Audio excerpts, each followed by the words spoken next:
Pisces, the last sign of the zodiac, is represented by the Hanged Man and the Fool in tarot. Now, dear Pisces, at first, this might seem like an insult. But in order to understand why it isn't, you first have to understand what each of these cards mean in tarot.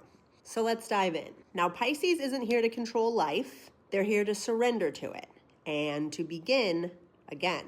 So let's start with the Hanged Man. Do you see the number 12 here? The Hanged Man is not stuck. This card is a reflection of when one needs to choose pause. He's choosing stillness in a world that constantly tells you to push, chase, achieve, force outcomes, force your will. He hangs upside down, not as punishment, but as gathering perspective.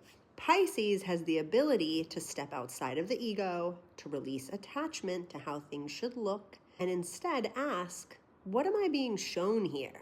This is the energy of surrender. And surrender isn't giving up, but it is letting go of control, of timelines, of outcome. You see, Pisces understands something that most of the other signs struggle with.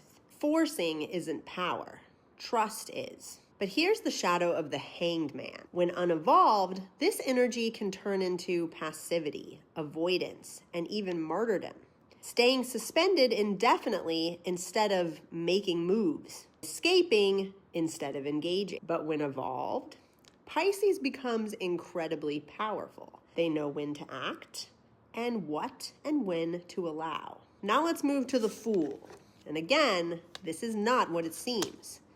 Because this is where Pisces transforms. And the Fool is not about being stupid or naive. It's actually about courage. It's about having the willingness to begin again, even after you've seen how things can fall apart. The Fool stands at the edge of a cliff, not because he doesn't see the risk, but because he trusts himself enough to take the step forward anyway, even though he's a beginner, still learning, and doesn't know how the path is going to unfold. The Fool is about blind faith. And Pisces, as the last sign, carries the weight of every experience that comes before it. But instead of becoming hardened, Pisces chooses to remain open. And that is not naivete. That is strength. It takes far more courage to stay soft in a world that teaches you to close. So when you put these two together, you understand Pisces fully. The Hanged Man is surrender and release, and the Fool is courage in the unknown.